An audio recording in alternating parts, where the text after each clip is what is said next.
Hello guys, अस्सलाम वालेकुम। Dear साल के चैनल में यानी मेरे चैनल में आप सभी को खुशामदीद। Welcome to all in my channel.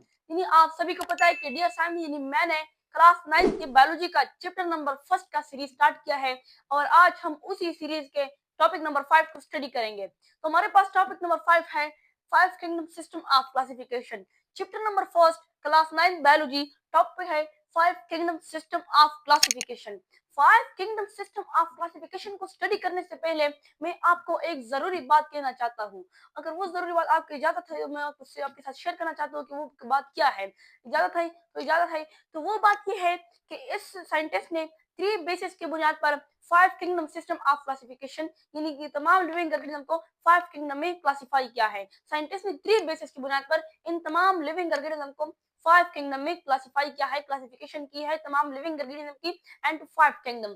तो बेसिस कौन कौन से है? वो नंबर 1 जो है वो है prokaryotic cell, eukaryotic cell. Number 2 जो है वो है unicellular organism, multicellular organism. Number 3 जो है वो है हेटेरोट्रॉफिक ऑर्गेनिज्म और ऑटोट्रॉफिक ऑर्गेनिज्म।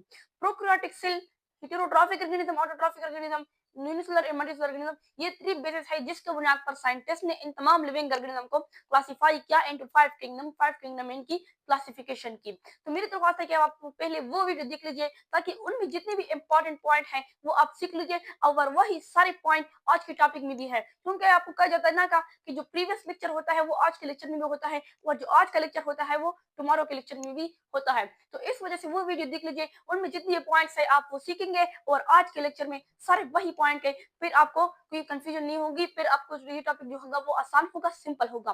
तो चलो अपने टॉपिक को स्टार्ट करते हैं। तो हमारा टॉपिक जो है आज का वो है the 5 kingdom system of classification. The 5 kingdom system of classification, इससे मुराद ये है कि 5 किंगडम सिस्टम ऑफ क्लासिफिकेशन के तमाम लिविंग ऑर्गेनिज्म को 5 किंगडम में क्लासिफाई करना। क्या? ऑल लिविंग ऑर्गेनिज्म क्लासिफाई करना इनटू 5 किंगडम। 5 किंगडम में उनको क्लासिफाई किया साइंटिस्ट ने। तो यहाँ पर मेन क्वेश्चन बन रहा है कि साइंटिस्ट ने इन तमाम लिविंग ऑर्गेनिज्म को 5 किंगडम में क्यों क्लासिफाई किया?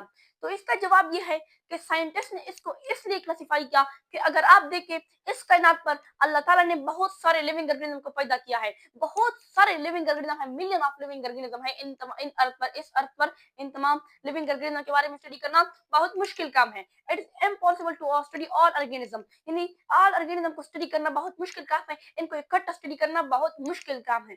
तो साइंटिस्ट ने इसी बुनियाद पर इन तमाम लिविंग ऑर्गेनिज्म को 5 किंगडम में क्लासिफाई किया ताकि उनकी स्टडी में आसानी हो, ताकि वो स्टडी के काबिल हो। तो क्या मैं आपसे एक क्वेश्चन कर रहा हूँ कि क्या इन तमाम लिविंग ऑर्गेनिज्म के बारे में स्टडी करना पॉसिबल है? क्या आप इनको इकट्ठा स्टडी कर सकते हैं? क्या आप इन तमाम लिविंग ऑर्गेनिज्म को स्टडी कर सकते हैं?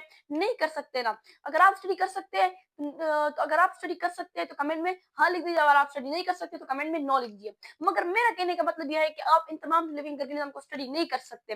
तो साइंटिस्ट ने इसी बुनियाद पर इनको स्टडी के काबिल बनाने के लिए साइंटिस्ट ने इसी बुनियाद पर इन तमाम लिविंग ऑर्गेनिज्म को क्लासिफाई किया 5 किंगडम में, ताकि उनकी स्टडी में जरा आसानी हो, ताकि वो स्टडी के काबिल हो। साइंटिस्ट ने इसी बुनियाद पर इन तमाम लिविंग ऑर्गेनिज्म को क्लासिफाई किया 5 किंगडम में।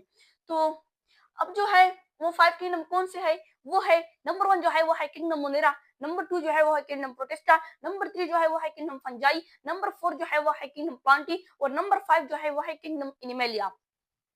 तो आज का हमारा टॉपिक है नंबर फर्स्ट जो है वो है किंगडम मोनेरा। आज हमारा टॉपिक है किंगडम मोनेरा के बारे में हम तमाम स्टडी करेंगे, किंगडम मोनेरा के बारे में जानेंगे कि किंगडम मोनेरा में कौन कौन से ऑर्गेनिज्म आते हैं, किंगडम मोनेरा में जो है वो ऑर्गेनिज्म की कैरेक्टरिस्टिक क्या है, किंगडम मोनेरा में कौन सा ऑर्गेनिज्म की इन्वॉल्व है, कौन सा ऑर्गेनिज्म इन्वॉल्व है, उसकी एग्जांपल क्या है। तो चलो ओ तो साइंटिस्ट ने इस बुनियाद पर इन तमाम लिविंग ऑर्गेनिज्म के बारे में स्टडी किया। मैं आपको पहले बताया कि साइंटिस्ट ने स्टडी के काबिल बनाने के लिए इन तमाम लिविंग ऑर्गेनिज्म क्लासिफिकेशन की 5 किंगडम है। तो किसने की? सबसे पहले हम ये बात करेंगे कि नमूने को अभी छोड़ते हैं, उनको हम अभी इसके बाद स्टडी करेंगे। तो अभी हमारा टॉपिक, अभी हम स्टडी करेंगे कि किसने किया तमाम लिविंग ऑर्गेनिज्म की क्लासिफिकेशन इनटू 5 किंगडम। उसका नाम था रॉबर्ट वेटेकर। क्या नाम था?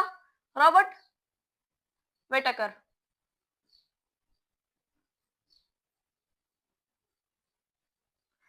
इसको मिटा देता हूँ 5 किंगडम का ऑल का। रॉबर्ट वेटेकर किया था। रॉबर्ट वेटेकर जो था वो एक साइंटिस्ट है। ये क्या है? ये एक साइंटिस्ट है,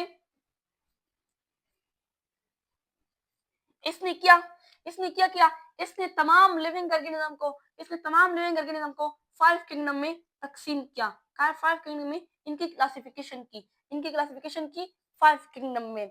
तो रॉबर्ट विटेकर जो था ये एक साइंटिस्ट था जिसने इन तमाम लिविंग ऑर्गेनिज्म की क्लासिफिकेशन की 5 किंगडम में। कब की?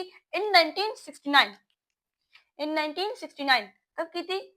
इन 1969 में, यानी 1969 में रॉबर्ट विटेकर जो था एक साइंटिस्ट है, इसने तमाम लिविंग ऑर्गेनिज्म की क्लासिफिकेशन की 5 किंगडम में। तो अब बात क्लियर हो गई कि रॉबर्ट विटेकर जो था एक साइंटिस्ट था, उसने क्लासिफिकेशन की थी 5 किंगडम में। कब की थी? इन 1969 में। 1969 में रॉबर्ट विटेकर ने तमाम लिविंग ऑर्गेनिज्म को क्लासिफाई किया इनटू 5 किंगडम में। तो अब हम अपने टॉपिक में आते हैं, किंगडम मुनेरा।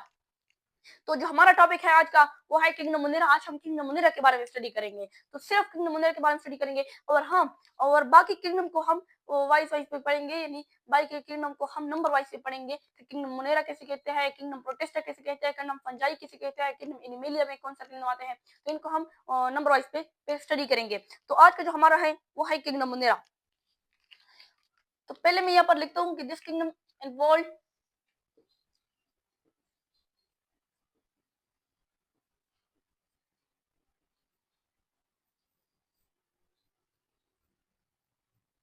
दिस किंगडम इंक्लूड, इस किंगडम में इंक्लूड होंगे, क्या इंक्लूड होंगे? एक ऑर्गेनिज्म इंक्लूड होंगे, क्योंकि ऑर्गेनिज्म की क्लासिफिकेशन हुई है। तो दिस किंगडम में ऑर्गेनिज्म इंक्लूड होंगे। कौन सा ऑर्गेनिज्म इंक्लूड होंगे? Number 1, this kingdom include all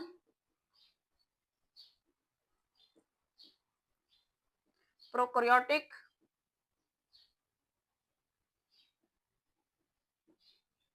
organism.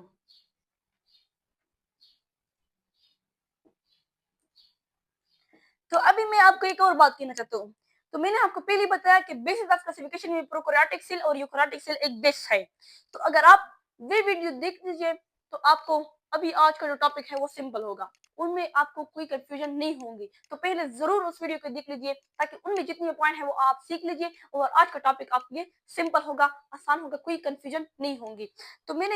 तो आज मैं फिर से भी रिवाइज करता हूँ कि प्रोकैरियोटिक सेल कौन सा सेल होता है और साथ में यूकैरियोटिक सेल को भी इंक्लूड करता हूँ। तो इस तरह प्रोकैरियोटिक से पहले इसकी बात करिए कि ऑल प्रोकैरियोटिक ऑर्गेनिज्म, किंगडम मुनेरा में जो होंगे वो तमाम प्रोकैरियोटिक ऑर्गेनिज्म होंगे, वो तमाम प्रोकैरियोटिक ऑर्गेनिज्म होंगे। अब प्रोकैरियोटिक ऑर्गेनिज्म कैसे कहते हैं? प्रोकैरियोटिक ऑर्गेनिज्म उन ऑर्गेनिज्म को कहते हैं जो प्रोकैरियोटिक सेल से बने हो। कौन सा ऑर्गेनिज्म को कहते हैं? जो प्रोकैरियोटिक सेल से बने हो, जिनका जो सेल होगा वो प्रोकैरियोटिक सेल हो। तो ये बात क्लियर हो गई। अब प्रोकैरियोटिक सेल कौन सा सेल होता है, इनको स्टडी करते हैं। चलो, तो इस तरह लिविंग ऑर्गेनिज्म का एक सेल होता है। इस तरह लिविंग ऑर्गेनिज्म का एक सेल होता है और लिविंग ऑर्गेनिज्म के सेल में इस तरह न्यूक्लियस होता है और न्यूक्लियस के ऊपर इस तरह न्यूक्लियर मेम्ब्रेन भी साथ में होता है। मगर प्रोकैरियोटिक सेल में ये न्यूक्लियर मेम्ब्रेन जो होता है न्यूक्लियस पर नहीं होता, न्यूक्लियस फ्री होता है। यानी न्यूक्लियस डीएनए जो होती है वो फ्रीली फ्लोटिंग कर सकती है एंड साइटोप्लाज्म में जो डीएनए होती है न्यूक्लियस की वो फ्रीली फ्लोटिंग कर सकती है साइटोप्लाज्म में। तो प्रोकैरियोटिक सेल में न्यूक्लियस के ऊपर ये न्यूक्लियर मेम्ब्रेन नहीं होता, एब्सेंट होता है। और यूकैरियोटिक सेल में ये न्यूक्लियर मेम्ब्रेन प्रेजेंट होता है। तो अब मैं यूकैरियोटिक को भी साथ ड्रा करता हूँ, चलो आपको आसानी के लिए। इस तरह यूकैरियोटिक सेल होती है, सेल हो गया। इस तरह यूकैरियोटिक जो सेल जो है इसके ऊपर न्यूक्लियर मेम्ब्रेन होता है, मगर प्रोकैरियोटिक सेल में न्यूक्लियर मेम्ब्रेन नहीं होता। और इसके साथ साथ यूकैरियोटिक में जो मेम्ब्रेन बाउंडेड ऑर्गेनेल्स होते हैं वो भी प्रेजेंट होते हैं। मगर यूकैरियोटिक सेल में जितने भी मेम्ब्रेन बाउंडेड ऑर्गेनेल्स के अंदर होते हैं वो यूकैरियोटिक सेल में एब्सेंट होते हैं। यूकैरियोटिक सेल में जितनी भी मेम्ब्रेन बाउंडेड ऑर्गेनेल्स होते हैं वो एब्सेंट होते हैं। For example mitochondria. माइटोकॉन्ड्रिया का जब आप देखें, माइटोकॉन्ड्रिया क्या है? एक मेम्ब्रेन बाउंडेड ऑर्गेनेल्स है। मगर माइटोकॉन्ड्रिया जो होते हैं वो यूकैरियोटिक सेल में मौजूद होते हैं। माइटोकॉन्ड्रिया जैसे अंदर ऑर्गेनेल्स भी यूकैरियोटिक सेल में मौजूद होते हैं, मगर माइटोकॉन्ड्रिया जैसे अंदर ऑर्गेनेल्स जो होते हैं वो प्रोकैरियोटिक सेल में एब्सेंट होते हैं, प्रेजेंट नहीं होते। तो प्रोकैरियोटिक सेल जो होता है वो सिंपल सेल होता है। वो सिंपल सेल होता है। सिंपल क्यों होता है? क्योंकि इनमें ज्यादातर गिल नहीं होते, तो ये सिंपल सेल हो गया। और ये क्या होता है? स्मॉल भी होता है। ये स्मॉल भी होता है। स्मॉल क्यों होता है? क्योंकि इनमें ज्यादा अर्गिल नहीं होती, तो इनकी साइज भी छोटी होती है। और यूकैरियोटिक सेल भी तो स्मॉल भी होता है। और इसमें जो मेन बात जो है ना वो ये है कि उसमें न्यूक्लियर मेम्ब्रेन नहीं होता और मेम्ब्रेन बाउंड ऑर्गेनेल होते हैं। बस आपने प्रोकैरियोटिक सेल को इस तरह समझना है कि इसमें न्यूक्लियर मेम्ब्रेन एब्सेंट होता है, न्यूक्लियर मेम्ब्रेन नहीं होता है और मेम्ब्रेन बाउंड ऑर्गेनेल भी इसके अंदर नहीं होते हैं। जबकि अगर हम बात करें यूकैरियोटिक सेल की, यूकैरियोटिक सेल में ये मेम्ब्रेन बाउंड ऑर्गेनेल भी प्रेजेंट होता है और मेम्ब्रेन बाउंड ऑर्गेनेल भी प्रेजेंट होता है, सॉरी। और मेम्ब्रेन बाउंड न्यूक्लियस जो होता है, न्यूक्लियर मेम्ब्रेन में जो बना होता है वो न्यूक्लियस भी इसके अंदर प्रेजेंट होता है। तो किंगडम मोनेरा में सारे प्रोकैरियोटिक ऑर्गेनिज्म मौजूद होंगे। प्रोकैरियोटिक वो ऑर्गेनिज्म होता है जो प्रोकैरियोटिक सेल से बने हो। प्रोकैरियोटिक सेल वो सेल होता है जिसके न्यूक्लियस पर न्यूक्लियर मेम्ब्रेन नहीं होता, मेम्ब्रेन बाउंड ऑर्गेनिज्म नहीं होते, तो ये प्रोकैरियोटिक सेल है। तो जितने प्रोकैरियोटिक सेल से जितने भी बनने वाले ऑर्गेनिज्म होते हैं उनको प्रोकैरियोटिक ऑर्गेनिज्म होते हैं, प्रोकैरियोटिक ऑर्गेनिज्म कहते हैं। तो किंगडम मोनेरा में सारे प्रोकैरियोटिक ऑर्गेनिज्म मौजूद होंगे।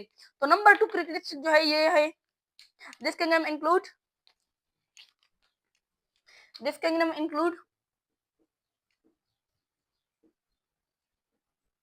all unicellular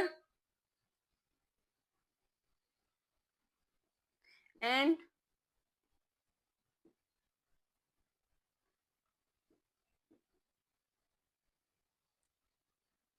मल्टीसेलुलर, सॉरी मैंने मल्टीसेलुलर, ये बेस है यूनिसेलुलर मल्टीसेलुलर में मेरे बात दिमाग में वही आता है। एंड माइक्रोस्कोपिक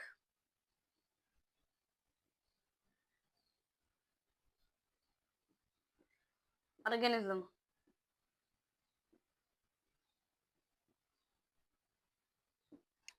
तो ये नंबर 2 कैरेक्टरिस्टिक है, नंबर 2 पॉइंट है कि किंगडम मोनेरा में तमाम ऑर्गेनिज्म यूनिसेलुलर होंगे और माइक्रोस्कोपिक ऑर्गेनिज्म होंगे। अब यूनिसेलुलर ऑर्गेनिज्म कौन से क्या ऑर्गेनिज्म होते हैं? यूनिसेलुलर ऑर्गेनिज्म वो ऑर्गेनिज्म होते हैं जो एक ही सेल से बने हो, उनका सारा निजाम एक ही सेल में होता है, वो अपना सर्वाइवल एक ही सेल पे कर सकता है। तो यूनिसेलुलर ऑर्गेनिज्म वो ऑर्गेनिज्म होते हैं जो कि एक सेल से बने होते हैं, एक हल्वे वाले ऑर्गेनिज्म होते हैं। और यूनिसेलुलर ऑर्गेनिज्म को हम अपने आंखों के जरिए नहीं देख सकते, उनको देखने के लिए हमें माइक्रोस्कोप की जरूरत पड़ेगी। माइक्रोस्कोप की जरूरत क्यों पड़ेगी? क्योंकि वो एक ही सेल से बना होता है और एक सेल को हम अपने आंखों के जरिए नहीं देख सकते। इसको देखने के लिए हमें माइक्रोस्कोप की जरूरत पड़ती है। We need to microscope to see at. तो यहाँ पर बात क्लियर होगी, माइक्रोस्कोपिक ऑर्गेनिज्म भी होते हैं, माइक्रोस्कोपिक ऑर्गेनिज्म होते हैं ये, और ये क्या होते हैं, ये यूनिसेलुलर ऑर्गेनिज्म भी होते हैं। तो नंबर 3 बात जो है वो ये है कि देयर सेल वॉल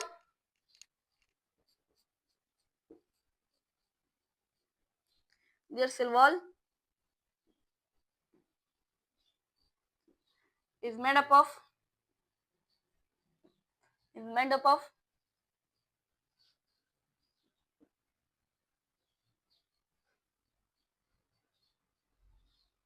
म्यूरिन।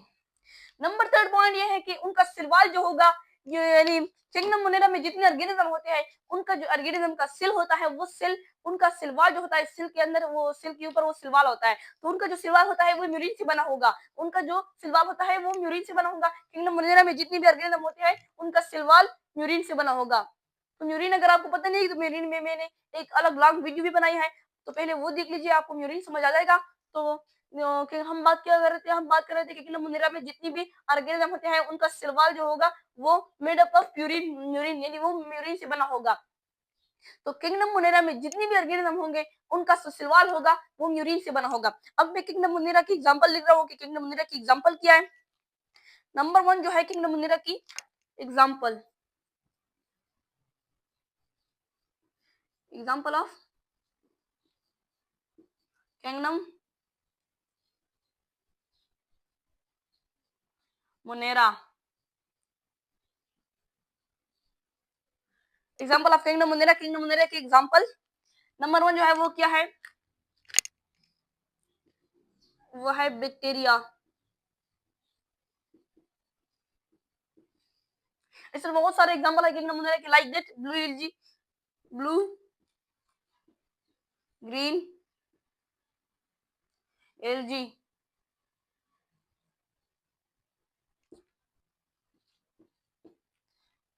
यानी बैक्टीरिया क्यों है किंगडम मोनेरा की एग्जांपल? क्योंकि बैक्टीरिया में अगर हम देखिए ये सारे कैरेक्टरिस्टिक मौजूद होंगे। क्योंकि बैक्टीरिया क्या है, बैक्टीरिया का जो सेल होता है वो प्रोकैरियोटिक सेल होता है।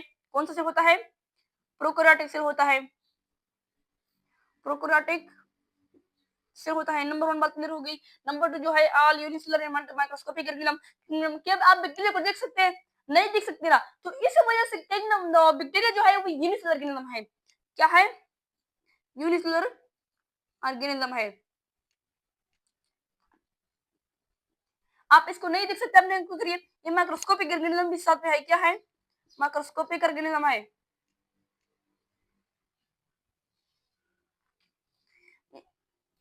नंबर 1 प्रोकैरियोटिक सेल है। बैक्टीरिया का जो सेल है वो प्रोकैरियोटिक सेल है, बैक्टीरिया प्रोकैरियोटिक ऑर्गेनिज्म है।